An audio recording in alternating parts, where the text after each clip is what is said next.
مم.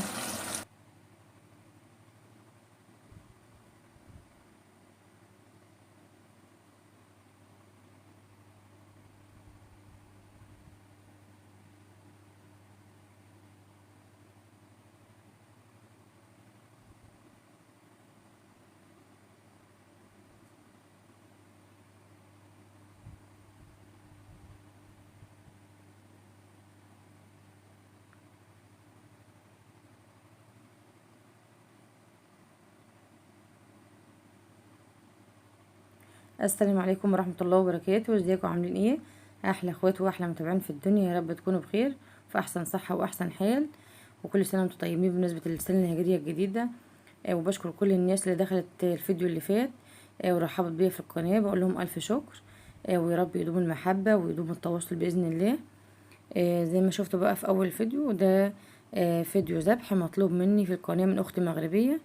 قالت لي عايزة اشوفك وانتي بتذبحي الطيور. فطبعا الفيديو دوت علشان خاطر اختي ماريا من المغرب. وريتها بقى طريقة الذبح اللي فوق السطح.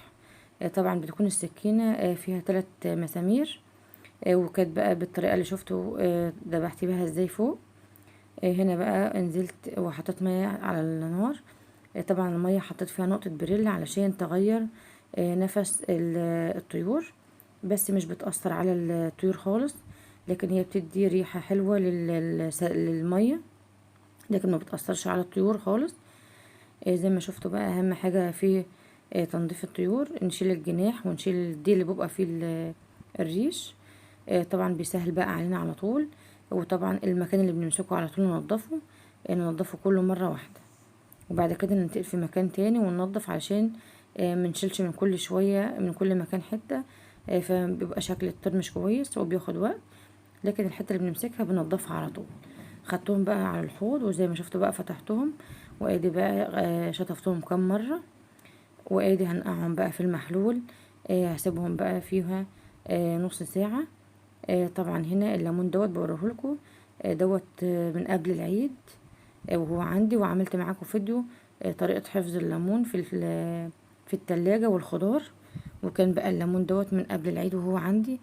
هنا حطيت قطعت ليمونتين. وجبت بقى حباية طماطم برضو بتشيل الزفارة، وحطيت معلقة سكر ومعلقتين ملح ومعلقتين خل. طبعا بقى دوت المحلول اللي هنقع فيه الفراخ، وهسيبهم بقى نص ساعة على ما نشوف بقى هنعمل ايه تاني. هنا بقى معايا كرنبية جميلة اهي زي ما انتوا شايفين. هشيل بقى الورق الاخضر الغامق دوت مش هعمله، هشيله بقى اركنه على جنب، عشان طبعا بيبقى طعمه ممرر شوية، فملوش داعي الاخضر الغامق ده. هشيل بقى واقور الراس ديت واطلعها. حطيت بقى هنا في الوقت دوت مية على النار، ويلا بقى علشان نسلق الكرنب بتاعنا. طبعا حطيت بقى هنا معلقة ملح. وهحط برضو فيها كم ورقة لورا برضو بتخلي نفس الكرنب حلو. ورق اللورا في مية السلق برضو حطيتها زي ما انتوا شفتوا بقى على الناحية اللي هي ديت، وبعد كده قلبتها على الناحية التانية. ما بياخدش وقت سلق الكرنب على طول عشان ما يتهرش منك. وطبعا زي ما قلت لكم تكون المية مش مغلية، لسه داخله على غليان. بعد كده بقى بنسقط فيها الكرنب ونحطه على الناحيه دي، وبعد كده نقلبه على الناحيه التانية 3 دقايق وبنقلبه، وبعد كده بنطلعه على طول. هنا بقى جبت صينيه وحطيتها بقى جنب الحله اهيت. بطلع على طول واحط فيها.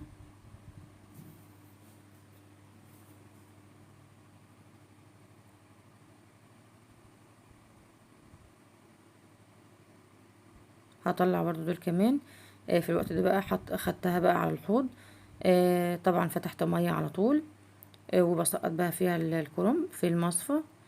بس كنت غاسله طبعا الكرنب الاول في الصينيه الالومنيا، علشان طبعا ما ينفعش نحط الكرنب سخن على حاجه بلاستيك. غسلته الاول في الصينيه، طبعا بكب ميتها زي ما انتم شايفين. وبعد كده بقى اغسله بقى تاني، لان طبعا انا بحب اغسل الكرنب بصراحه، لان في ناس ما بتحبش تغسله، تكتفي بس بالميه المغليه اللي ما اتسلق فيها وخلاص، لكن انا بحب اغسل الكرنب. هنا بقى كنت خلصت سلق الكرنب، وسبته بقى في المصفى يصفي ميته. وكمان الفراخ في المية هنقعها نص ساعة في المحلول الملح اللي أنا عاملاها محلول النقع. شايفين بقى المطبخ عامل ازاي بعد ما خلصت. طبعا الحلة اهيت مكان الفراخ هغسلها برضو معاكم، والمواعين في الحوض. دي بوريلكوا الصابون اللي انا عاملاه. بصراحة صابون ممتاز وطريقته جميلة جدا، وكمان رغوته هتشوفوها عاملة ازاي. عملته بقى معاكم في القناة، اللي عايز يشوف عملت الصابون البلدي ده ازاي يرجع بقى لفيديو الصابون البلدي، طريقته جميلة جدا. وشايفين بقى رغوته عاملة ازاي، بنضف المواعين بيخليها زي الفل.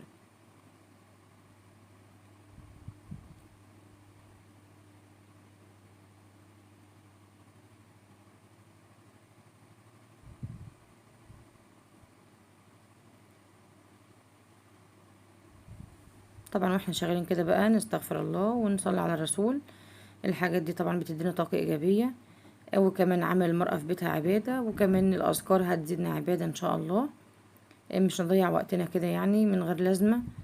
لازم إن احنا وقتنا دوت يبقى في طاعة الله وذكر الرسول عليه الصلاة والسلام.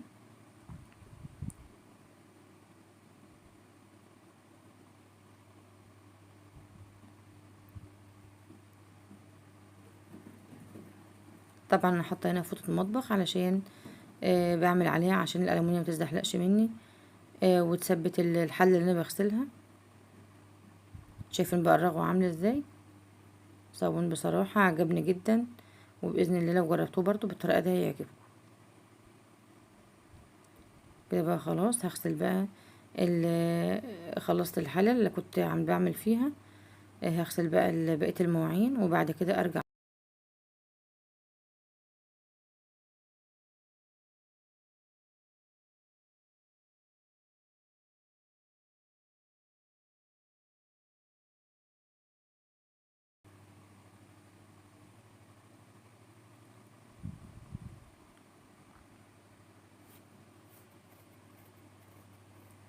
طبعا برضو هنا كانت اختي سالتني بتقولي انت بتقولي ليه الصابون دوت ما بنستعملش الازاز. فطبعا عشان هو للألمونيا بيبقى حلو غسيل الهدوم برضو لو في بقع ولا حاجة. لكن غسيل الإزاز بيطفي الإزاز أو الكوبايات بتاعة الشاي أو كوباية المية.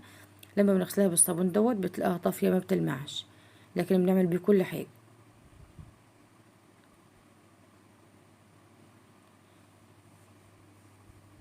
هنا بقى كنت شطبت المطبخ زي ما انتوا شايفين بقى اهوت، عشان طبعا واحنا واقفين بقى كده نبقى مرتاحين، ويكون المطبخ نظيف حوالينا. في الوقت ده بقى لازم طبعا نغير هدومنا بعد ما سلقنا بقى الكرنب ونضفنا الطيور والمواعين. طبعا لازم نغير هدومنا علشان نقف في المطبخ واحنا مرتاحين. هعمل بقى ديت الخلطة اللي هحشي بيها الفراخ. طبعا اول حاجة حطيت معلقة زبدة على معلقة زيت، شوحت الكبد والقوانص بتاعت الفراخ، وبعد كده بنزلت عليها بالبصلة متقطعة قطع صغيرة، وحطيت بقى البهارات ملح وفلفل اسود وكمون وبهارات وسبع بهارات ونص معلقة قرفة. هشوح بقى الحاجات دي مع البصلة ومع الكبد والقوانص.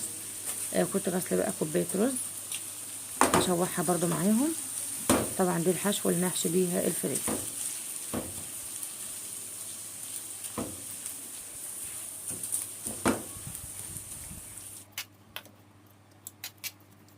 طبعا مش هضيف عليها مية ولا حاجة، شوحتها بس لان طبعا الفراخ ديت هتاخد وقت في السوا، فعلشان كده بقى منقعتش الرز ولا كمان سويته على النار.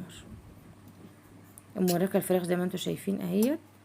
هحشيها وادخل الرز فيها كده للاخر، عشان طبعا الحاجات ديت بتطعم الفراخ بتخلي طعمها حلو لما الفرخه نفسها وجسم الفرخه يشرب من التتبيله ديت، وكمان من طعم الرز فبيخلي طعم الفراخ حلو. كده خلاص هكتف بقى الفراخ زي ما انتوا شايفين، وكمان هحشي الرقبه علشان برضو تدي طعم حلو.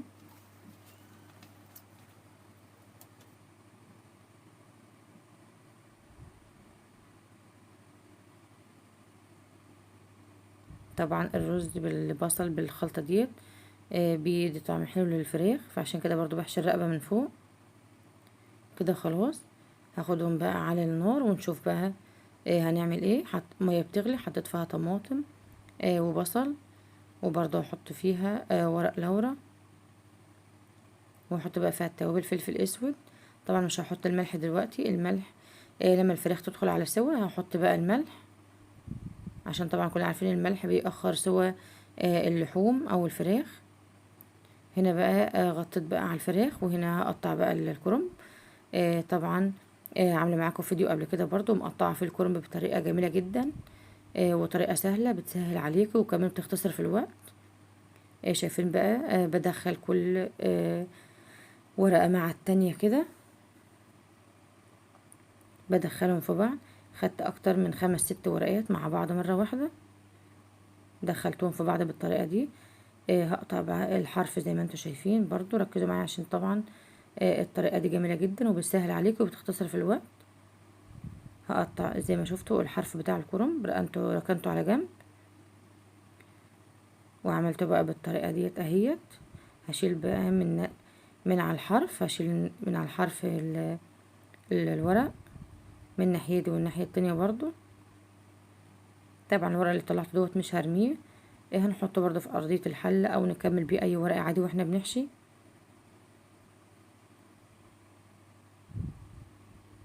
هكمل برضو الورق التاني، هشيل برضو من على الحرف من هنا ومن هنا، وبعد كده اقطع من النص على طول.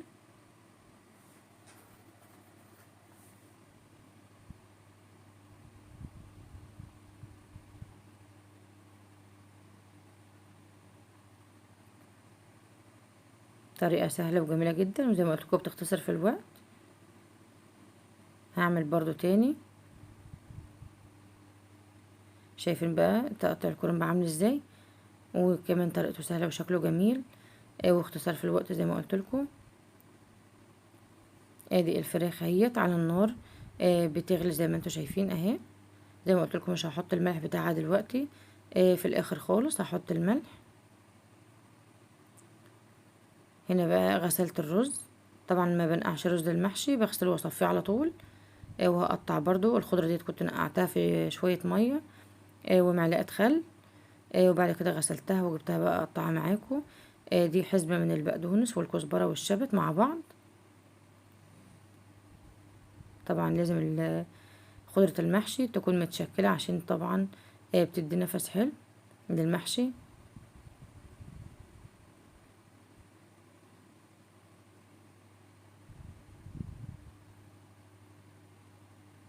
هنا برضو بعمل بصلة مرتة بتخلي برضو طعم المحشي جميل، هحطها برضو على الرز والخضرة.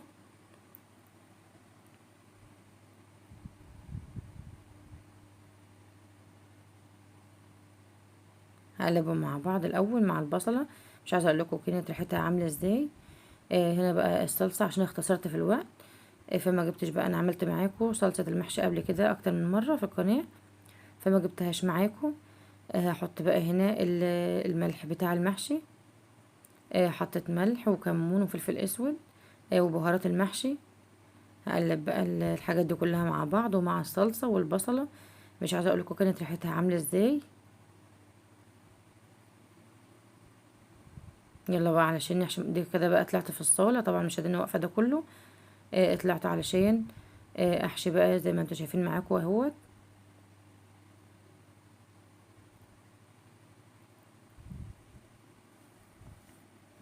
يلا بقى اللي مكسل كده على حاجه يقوم بقى يعمل معايا ونشجع بعض. طبعا كلنا بنتعلم من بعض وكلنا شاطرين، بس بندي بس طاقه ايجابيه لبعض مش اكتر. كده خلاص بقى الفراخ داخله على سوا، فحطيت بقى هظبط بقى الملح بتاعها، وكمان علشان اخد منه اسئل محشي فلازم تكون الشوربه حدقها مظبوط.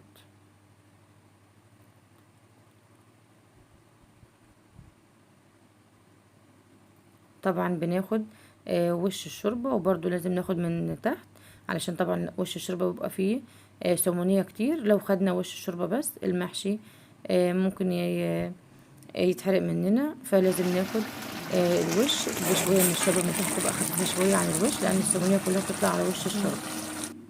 فلو خدناها بس هتحرق المحشي. هنا بقى حطيت المحشي على النار وغطيت عليه. ادي بقى الفراخ طلعتها استوت.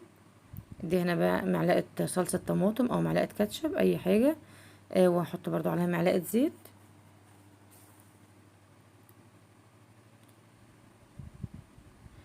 وهنا برضو هحط معلقه دبس رمان، ده طبعا بيخلي الفراخ تتحمر، بيخليها جميله جدا. ممكن تستغنى عنه عادي الخطوه دي. حطيت بقى زي ما انتوا شفتوا كده الصلصه. هوزعها بقى على الفراخ. هدخلها بقى الفرن. وادي بقى بعد ما طلعت من الفرن شايفين شكلها بسم الله ما شاء الله عامل ازاي. وادي كمان المحشي كان استوى برضو معايا.